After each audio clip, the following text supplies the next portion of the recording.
So I studied literature and philosophy at university, and I was definitely one of those strange kids that loved studying because I love my degree. And growing up, I always had my nose in a book, and people thought I was kind of strange and nerdy. So when I got to university, it felt like I finally found my place. I mean, here were people who loved reading and talking about books. Honestly, most of my degree just felt like one big book club session. But then, after graduating, I started working in marketing, I started traveling, and somewhere along the way, I lost that feeling of a literary community, of people who are just as passionate about the things that I'm passionate about. Adulting means we don't always get the romantic academia aesthetic or those soul-stirring conversations we once had in university common rooms or lecture halls. And I really miss that. If I lived in one city, I probably would have joined a book club, but because I'm a digital nomad, I'm never in one place long, meaning that if I wanted to join a book club, I would have to create one my own way. So about a month ago, I started the Lost and Found Book Club, and it's a virtual book club with people from all over the world where we read books that touch on the kind of subjects that are at the core of this podcast. Themes like figuring out life, young adulthood, finding purpose and beauty in the world, and just a space where we can marvel at great writing, where we can read things that make us feel alive, where we discuss topics like love and heartbreak and human relationships and just everything in between. So my goal with the book club was to create kind of this cozy corner of the internet for those of us who read to understand ourselves and to understand the world, and who want to read books that stimulate us intellectually, but also where we can really marvel at beautiful writing and that gives us deeper insights into ourselves. So each month at the Lost and Found Book Club, we read one book, and it can be fiction, poetry, memoir, philosophy, whatever it might be, and then I'll unpack it in a special Lost and Found podcast episode like this one. And I'll weave in reflections that I had or thoughts from our book club members or any research that I've done. So July's pick was an absolute heartbreaker. We did Thirst for Salt by Madeleine Lucas. It is lyrical, intimate. It's a novel about desire, about memory, grief, and the kind of love that really changes you. It's set in a small coastal town in Australia, and it follows a 24-year-old woman who falls into this relationship with a much older man, so he's 42. But then what unfolds isn't just a romance. It's this slow, aching meditation on longing, on the emotional ruins we carry with us, sometimes without even realizing it. And I chose this as our very first book because it holds so many of the themes we circle around in this podcast, like the ache of unsaid things, the intensity of youth, the beauty and the brutality of becoming. And this is definitely a story that whispers and lingers. I think it met each one of us in the book club differently depending on where we are in our lives. And so today I want to walk you through the emotional terrain of this book, not to summarize it, but to really sit inside of it. And trust me, you don't have to have read the book to find this episode valuable, because if you've ever loved someone who didn't quite let you in, if you've ever tried to build a home inside of somebody else, if you've ever confused control with closeness, then this episode is for you. Let's begin. Welcome back to Lost and Found, the podcast where we're figuring things out in real time together. And you are listening to our very first book club episode. I'm your host, Carmen Vit. Okay, so let's talk about the central relationship in Thirst for Salt, the narrator and Jude. I want to talk about the themes that really sit at the heart of this book, like longing, love, desire, unequal power relationships. So the novel opens in that dreamy, slow way that summer romances often do. It's a small coastal town, a quiet house by the sea, long walks, and a man who seems to know things. You know, he knows things about birds, the tide, music, the world. And it's easy to see how to a 24-year-old woman still forming the shape of her adult life, that kind of presence would feel magnetic. Especially when you've grown up with emotional absence, because she has this father who left and a mother who seems really hard to reach at times. So I think that Jude, in the beginning, feels like solid ground for her. But as the story unfolds, it becomes clear that their intimacy is more uneven than it first appears.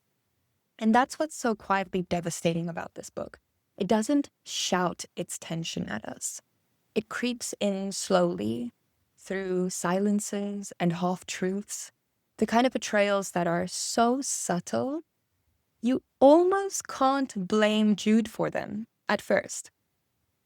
And I think that's one of the most universally painful truths this book touches on, that slow unraveling of a relationship, the piling up of tiny hurts, micro-abandonments, and those things that go unspoken. And then you brush them off as they come. You forgive, you rationalize, you think, maybe I'm being too sensitive. Maybe this is just how it goes. But then one day it all adds up, and you realize something is hollow, because you're still in this relationship, but the core of it has kind of caved in, and you can't quite explain why without sounding childish or irrational. It's so hard to name what's wrong in a relationship that almost works. One that gave you really good moments, and one that looks fine from the outside, but really left you doing all the emotional heavy lifting underneath.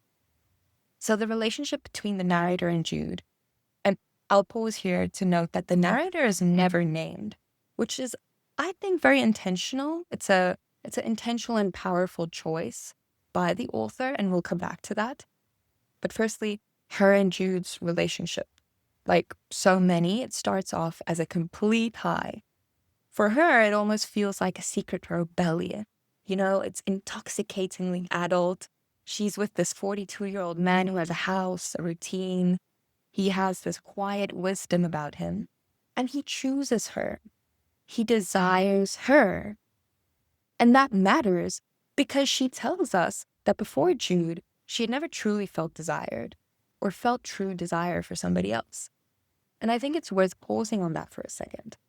Because for so many women, when someone awakens that kind of desire in us, we don't just see them. I think we tend to start building entire futures around them. We project, we write inner novels, and then we excuse things that we shouldn't. Like the way he turns off his phone and he just disappears. Or he doesn't come home when he says he will repeatedly. Or he dodges her questions, or say there's nothing going on with his friend Maeve when we realize there is. Each of those things by themselves might seem small, but put them together and they start painting this picture of a relationship that is capsizing. A man who doesn't fully know how to be known, and a woman who wants love so badly that she becomes consumed by anxiety and longing, even while she's lying right beside him. And we are so deeply in her thoughts the entire time. We're so close to her inner world. And this is something we talked about at length in the book club. Her need for love from him, specifically, becomes almost claustrophobic. It's palpable. She's constantly asking him, "Do you love me?" She obsesses over the woman he's loved before. Her whole life starts to orbit around him. She loses her job, her friends. She barely talks to her mother. And the book doesn't tell us this with dramatic declarations. It just happens quietly, gradually, like how you don't realize you're drowning until you've been underwater too long. And I'll be honest, there were times I found myself really frustrated with her, even though I knew that Jude's inconsistencies were creating so much of this emotional turmoil inside of her. I still just wanted to shake her by the shoulders and kind of say, get over yourself. But then, one of the book club members, Anita, said something that really shifted my perspective. She pointed out how the age gap between them unfairly magnifies the narrator's immaturity, and that it probably wouldn't have felt so stark or so destabilizing if she were in a relationship with someone her own age. But besides Jude, so if you compare her to Jude, who is calm, aloof, he's kind of emotionally elusive. Compared to that, her intensity is cast as childish, and her vulnerability seems like a weakness. Even though, if we're being honest, Jude is the one avoiding depth. He's the one shutting down hard conversations. She's the one doing the emotional work. She's constantly second-guessing herself and building entire inner monologues around how she can be enough for him. And here's the thing, power imbalances aren't always about control in the obvious malicious sense. Sometimes it's about emotional gravity, because she starts orbiting around him while he holds still. And the book captures this imbalance so viscerally, because she loses her job, she loses her friends, and her entire emotional ecosystem becomes Jude. Her entire story that she is narrating is about him. So much so that she doesn't even name herself in the book. She is never named. This is really important. Also, the book doesn't use quotation marks, which is kind of interesting. It makes it feel like the memories, dialogue, descriptions, and her thoughts all blend together, and sometimes it can leave the reader quite confused. So, we as readers were so close to her emotional world that her need for love from him really does become kind of claustrophobic. And maybe you, like me, found yourself frustrated with her, but then you realize this is what emotional whiplash does to someone. This is what it feels like to be in a relationship that feeds your desires just enough to keep you coming back, but never enough to make you feel safe. Jude talks about love as something that should leave room for freedom. He says that they should be a gift to each other, not a need. And sure, that I think sounds noble, philosophical even, but for the narrator, she hates that. She feels like love means needing each other. It means belonging, entanglement, safety, mutuality. But she doesn't get that in this relationship. All she gets is this vague openness, if we can even call it that, from Jude, that leaves her in constant doubt. So is it any wonder that she clings? She's not really being dramatic. She's just maybe trying to hold on to something that keeps slipping through her fingers. And what's interesting is that over time, the age gap doesn't just reveal a power imbalance, but it really reveals their incompatibility. Because one of them is trying to figure out who they are, and the other is trying to hold on to who they already think they have become. And that is a hard gap to bridge, no matter how good the sex is or how beautiful the beach house is, right? So the question then becomes, was it ever really love? Did she ever know him? Or were her feelings for him just this longing to feel chosen and safe, and to feel like she has finally started her life? And that made me think how many of us have mistaken those feelings for love. Also, when the narrator said that love means belonging, it made me think that even the word belong can be read here as a kind of being in longing for the entire duration of their time together. So I actually spoke to a couple of our book club members privately about this, how perfectly the book kind of traces emotional ruins, so much so that at times it's uncomfortable to read because it starts feeling less like fiction and more like memory. We cringe at the narrator's neediness, yes, maybe because we recognize ourselves in it. But then we step back and realize she is in a relationship that gives her such emotional whiplash that her nervous system is probably in constant fight or flight mode. She's desperate for safety. And the only person who can give that safety to her is the one who's making her feel unsafe. And I think that's really relatable. But of course, at the start, it's mostly great. I mean, the first half of the book is basically just them having sex, lazing around in bed, cooking together, drinking wine, that bubble of early love. And it's definitely not a plot-driven novel. It's all about emotion, about the ways we attach, and how quickly we start building fantasies in our minds around this other person. And then, that ache when reality doesn't match the world that we've imagined. She projects so much onto Jude, this image of a strong man who can protect her, perhaps in a way her father never could. But here, I also want to be cautious not to reduce her to the cliche of a young woman with daddy issues. Because if we do that, I think we risk flattening her complexity and we erase her agency. So there's a line early on in the book that really stayed with me. And it goes, our afternoons were stolen time, and I maintained my old superstition that if I spoke about what I loved, it would somehow be taken from me. That's such a tender, haunting thought. The idea of holding love like a secret, as if naming it might destroy it.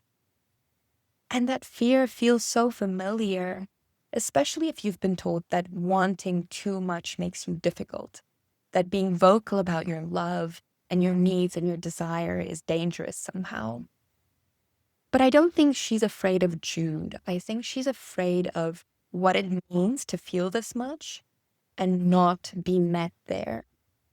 And at first, Jude seems like he could open up. He leaves the door unlocked for her. He makes her dinner. He lets her cut his hair, It seems like he's really letting her in.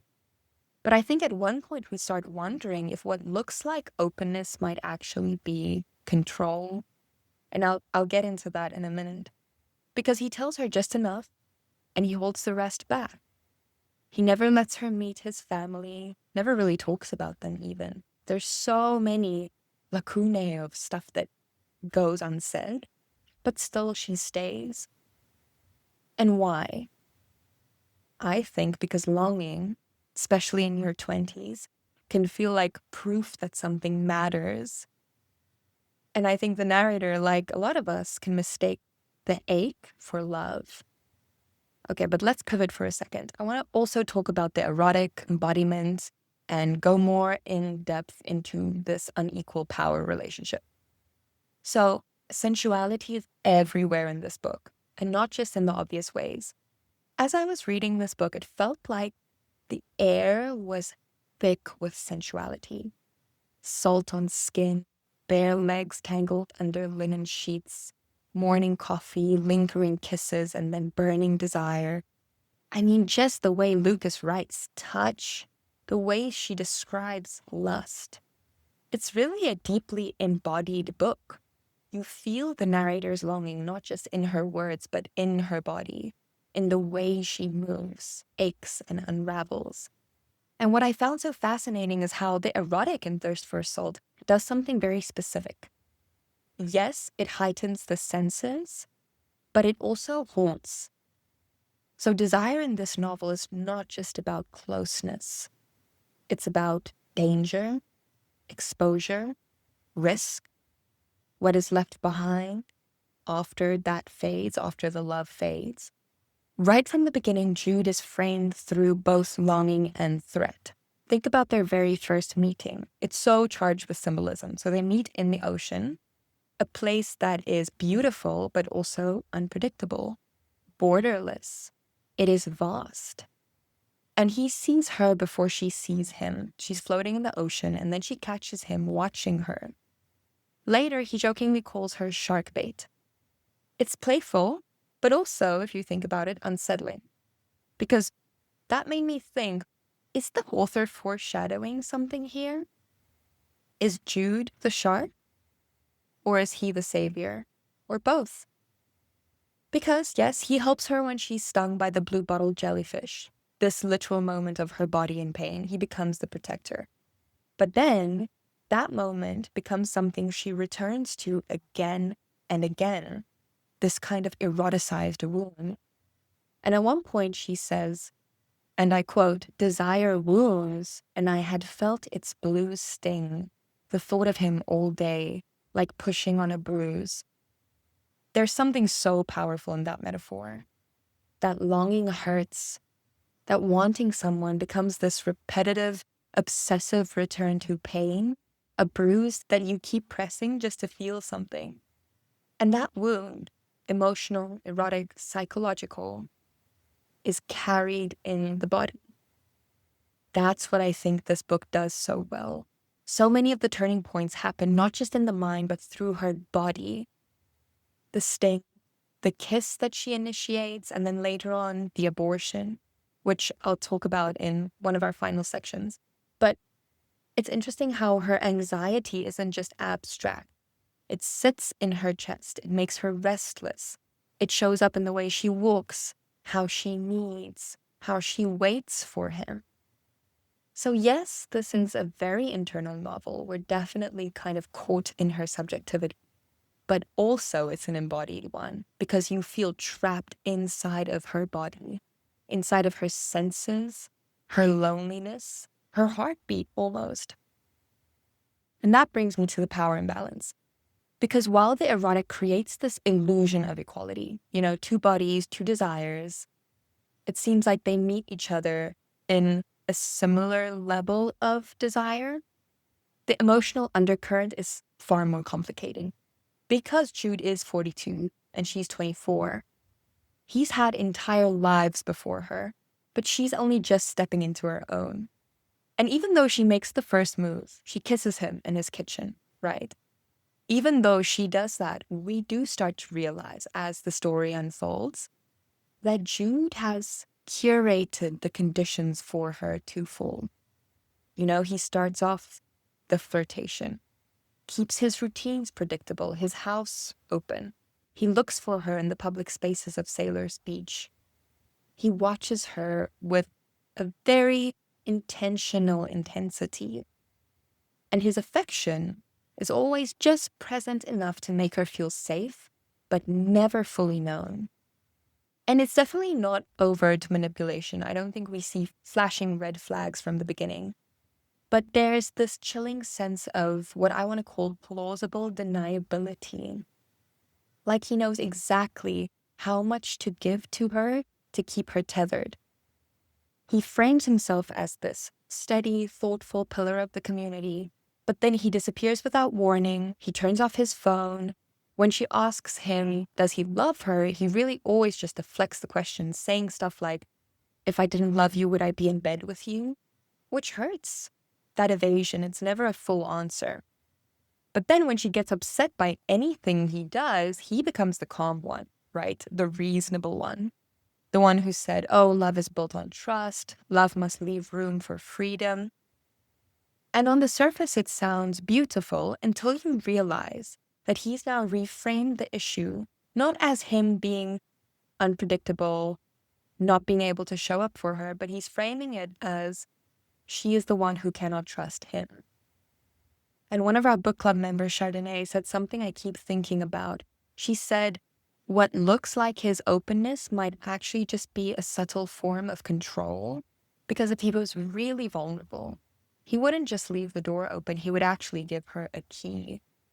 And that brings us to this metaphor, or this parable that Lucas writes about in the book. So there's this story the narrator recalls at one point about two girls who sneak into an old man's cabin and then they find his gun. And they start playing around with this gun and then one accidentally shoots the other. So the one girl becomes a murderess and the other one dies. And that haunted me because first you read it and it feels really dark and random. But then as the book unfolds, you realize it's a perfect metaphor for her relationship with Jude. Because the old man didn't pull the trigger, but he did leave the door open, and he left the weapon out, fully loaded. So is he guilty? Technically, no. I don't think he's quite innocent either. Just like Jude, he doesn't pursue her outright. He doesn't seduce her at first in any obvious ways. She's the one who gets hurt. He takes her into his house. She's in her bikini. She's wet from the ocean, kind of vulnerable, sitting on his kitchen table. And he's dressing her wounds and taking care of her. So I think really he's the one who left the emotional equivalent of a loaded gun on the table, knowing full well what might happen if someone too young, too tender, and too lonely walked in and picked it up. But still, even after all that is said, we have to be careful. Because if we only frame him as a predator and her as the prey, then we again risk stripping her of agency and we flatten her complexity by making her just a victim, which I don't think she is. She wants this. Even knowing it might hurt her, she wants him. And there's a line that really struck me where she says, I was surprised by the realization that even if he was not reliable in the way that I'd imagined, I did not desire him any less. Maybe I sensed it, wanted it then. The ways we might either break each other in or burn each other up. Wow, that's such a raw moment. She's no longer pretending Jude is safe here, but she still wants him. There's surrender there, but also a kind of danger, this desire to be consumed. Which made me ask, this moment where she realizes that he's not really the man that she's made him out to be, is that growth? Or is there self-abandonment in the fact that she recognizes this but still wants it? It made me ask the question, is intimacy still intimacy if it's built inside volatility? And I also kept thinking about that one line where they're laying in bed and Jude tells her in his evasive way, I think, if I remember correctly, she was asking him about how many women he's been with. And he kind of just says, oh, no man is an island. And then she goes on to say, yes, no man is an island, but every woman is. What a devastating sentence. It hints at the loneliness one could sometimes feel being a woman, of having to make meaning and survive pain all on your own. Especially for her, who is in her 20s, and she's just moved into this house that's in the middle of nowhere with an older man who, when it comes to life experience and the inner world, you really cannot have anything more opposite than the experience of being a young woman and the experience of being an old man. And so in this story, we see this loneliness that she has everywhere. Her father is gone. Her mother is kind of emotionally absent. No one stays. No one holds her. So of course she clings to the person who for a while does hold her.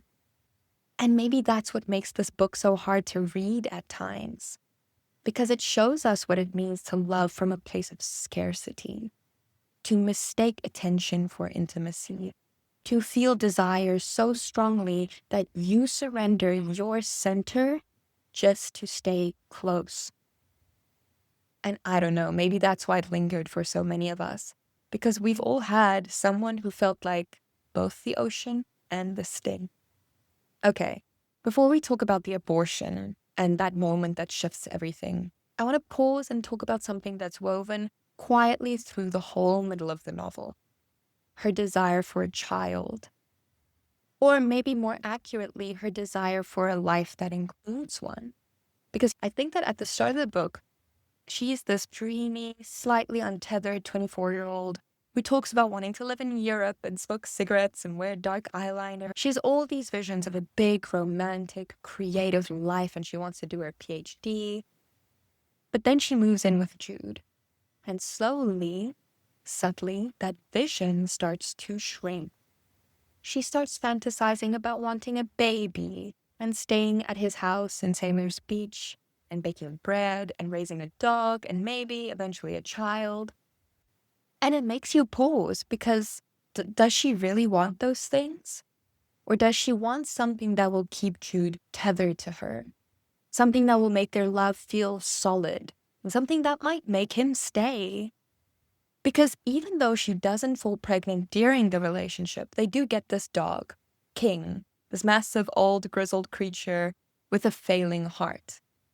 And the symbolism here is almost too clear. He's a shared responsibility, almost like a surrogate child. And I think he becomes an embodiment of their relationship. And then it's telling that he is sickly. He's loved, but he's dying.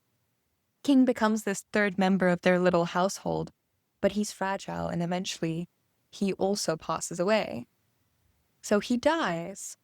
And so too, ultimately, does the fantasy of their life together. There's this scene where she tells her mother that she's been thinking about having a baby with Jude. And her mother's reaction is so strong. She's upset, almost angry. Not because she doesn't want her daughter to be happy, because she recognizes the shape of that choice. She's lived it, and she knows how that can affect her daughter and how maybe the vision of this life isn't fully the reality. And she realizes her daughter doesn't see that yet. She just sees the fantasy of playing house. So the conversation goes like this. The mother asks, "You're not pregnant, are you?"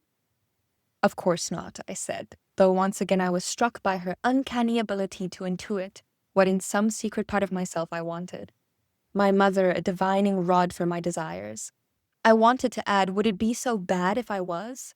Jude owned the house, we were in love, we took good care of the dog. Back then I thought that was enough to make a life. Wow, that line. Back then I thought that was enough to make a life. It holds so much because what we're seeing here is a kind of reversal of the usual mother-daughter dynamic. It's not the mother projecting traditional expectations onto the daughter. It's the daughter who wants the house, the man, dog, the child. And it's the mother who wants more for her. And that expectation, though well-intended, becomes this pressure that the narrator almost resents because she's thinking, why isn't this enough? Why can't I just want to be a mother and want to get married? And there's an ache in that. This longing to be allowed to choose something traditional without it feeling like a failure. And yet, she goes on and she says, I should want more than this, I thought. But then again, I was happy, and the world outside of Sailor Speech receded. Wow. What she's describing here is quiet happiness, but also the tension between contentment and expectation. And I think it gets right into the heart of something so many women feel, that even when we're happy, truly happy, we second guess it. We wonder if our desires are too small, too basic, not ambitious enough, not feminist enough. Or on the other side, we wonder, should I want a family? Is it okay for me to just want to build my own life, to be super ambitious, to just focus on my career? Because whatever we do, the world is telling us it's not enough, it's not right. So there's this double bind. You're either boring for wanting something conventional and you're not a feminist, or you're unrealistic for wanting more. You're not doing your duty as a woman. And there's rarely space to just want what you want without shame, without someone expecting you to justify it. And so she lives in this quiet push-pull between craving something simple and feeling like maybe she should be craving something more. Between her own desire and her mother's shadow, between the fantasy she builds with Jude and this faint hum of something that doesn't feel quite right. And of course, then what happens? After they break up, she realizes that she's pregnant. And this becomes one of the book's most quiet, devastating turning points. Because she doesn't tell Jude, she doesn't tell her mother, she doesn't ask anyone what to do. She just makes a decision, and she gets an abortion. And it's not just the end of a pregnancy, it's also this burial of a whole imagined future. It's the death of love, of a version of herself and the life that she almost stepped into. I mean, how many of us have had moments like that where we grieve an almost life and where you feel yourself shifting and becoming someone new, but there's nobody there to see it? Her grief is so entirely private and embodied. It's one of those scenes that really stays with you long after you turn the page. And again, here, with the abortion, we come back to her body. Can you see how much this book is not just internal, but it's embodied? Her anxiety isn't just in her thoughts, it's in her chest, her skin, her heartbeat. What happens in the book is really what happens to her body. The sting of the blue-bottle jellyfish. Their whole love story is one of sensuality. She experiences it through her body. And when the signs start creeping up that this relationship is capsizing, the first place she feels it is in her body through her anxiety. And also her longing isn't just emotional. It's sensory, physical, erotic. And now suddenly her grief is physical too. It's not just intellectualized. She carries it. She bleeds from it and lives with it. It's definitely not a triumphant moment, but it is a turning point in the book. Because I think here, for the first time, even though it kills her, she chooses herself. Not because she doesn't love Jude, and not because she's necessarily ready to move on, But I think that after their relationship ended and she could start to see things clearly, something inside of her shifted. And she knows, even if she can't explain it yet, that the love she had with him isn't safe enough to hold her next chapter, especially not one with a child. And so she lets go quietly, privately, powerfully. And in so doing, she starts this long return to herself. But the story doesn't quite end there, because in the final pages, we learn something really unexpected. Jude accidentally burns the house down. He was drunk, alone, careless, maybe not so careless. And then the house goes up in flames. The house they shared. The home that for a time felt like the shape of a future. And it's just gone. And I couldn't stop thinking about that, because just as she ends the relationship and chooses to have an abortion, a literal letting go of what they might have created, he too, in his own way, destroys the life they built. And I don't think it's just coincidence. Maybe for Jude, the house was his version of a baby, the container for their love, the quiet symbol of their domestic life. And maybe it was the place where he gave just enough of himself to actually feel connected to her, but never quite enough to be known. So when he burns it down, I don't think it's just accident. I think it's a kind of grief, his own unspoken heartbreak, his own way of releasing a future he never knew how to fully step into. She aborts the child. He burns the house. And in that, there's this almost mythic symmetry, a dual collapse, a mirrored loss, and a final undoing of what they once dreamed of together. And the only thing that's left is ash, memory, emotion without architecture, and love without a vessel. This was never a love built to last, not because it wasn't real, but it was too porous and fragile, and too haunted by everything that they didn't say, didn't give. So maybe in the end, the fire is a bit of a mercy, a final clearing, and a way for both of them to really step out of the past. Yes, they're scorched. That sting of desire, that sting of love will stay with them, but they're free. And for me personally, it raised the question, what parts of our past do we need to burn, not out of malice, but actually to move forward? And what dreams do we grieve, not because they were failures, but because we loved them enough to let them go? I think that's the question the book asks of us to answer for ourselves, personally. Okay, before we close, one more final thought. And that's the way the story makes sadness really feel beautiful. Because Thirst for Salt doesn't just tell a story of heartbreak. It kind of seduces you with it. Madeleine Lucas's prose is so lush and lyrical that it really becomes hard to tell whether we're reading about suffering or are we slowly falling in love with it. There's this strange magnetism in the way the narrator experiences pain. It's like she wants to be ruined by Jude, as if heartbreak will grant her depth and make her feel real. And I think that's something a lot of us, especially women in our 20s, have been quietly conditioned to believe, right? That being consumed by someone is somehow glamorous and poetic. But that forces us to ask the question, is she in love with Jude? Or is she just in love with the story of Jude? Is she mourning him? Or the version of herself she got to play while loving him? And how often do we in our personal lives mistake the idea of a person for the person themselves?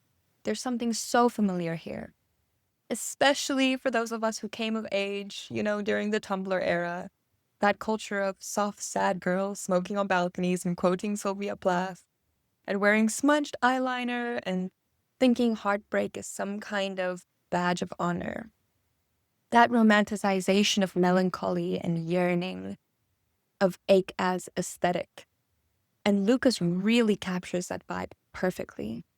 Not in a performative way, but in a way that reflects the very real confusion between pain and meaning. I think that's part of why this book feels so intimate and unsettling at the same time, because it doesn't just explore sadness, it aestheticizes it. It lets you feel what it's like to want something to matter so badly, you will let it hurt you. And isn't that such a familiar ache? To confuse intensity with importance?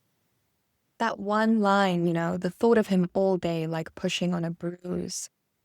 It's pain, yes, but it's also pleasure. Her compulsion to touch the sore spot, just to remind herself it was real, he's there. So maybe the real tragedy here isn't the relationship falling apart. Maybe it's the way the narrator, and so many of us, turns suffering into a love story. Maybe it's the realization that some of the most painful chapters of our lives aren't romantic. We just created a story out of them. And we've been taught to call that love. Okay, so that's it for our discussion on Thirst for Salt. If you're in the book club or if you've read the book and you have some thoughts on this, please send me a message. Do you agree? Do you disagree? What did you take away from it? But in the end, Thirst for Salt isn't a loud novel. It's definitely not plot-driven. It doesn't rush. It stays with you. Almost like salt on skin after swimming. Like a bruise you keep pressing just to feel something. It captures something so fleeting yet so familiar. The way we fall in love with a person, yes, but also with the feeling of wanting. And we fall in love with the version of ourselves we become in their orbit. This book, I think, for a lot of us reminded us of the relationships that almost work, of the versions of ourselves we left behind, of the ache we call love.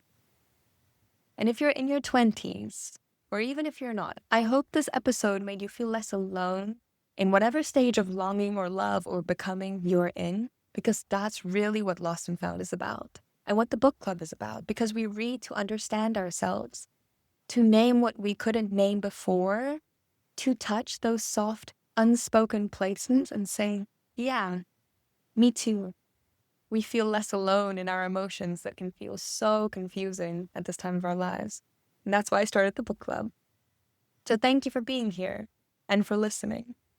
I'll leave the link in the show notes if you want to join the Lost and Found book club just in time for August's pick.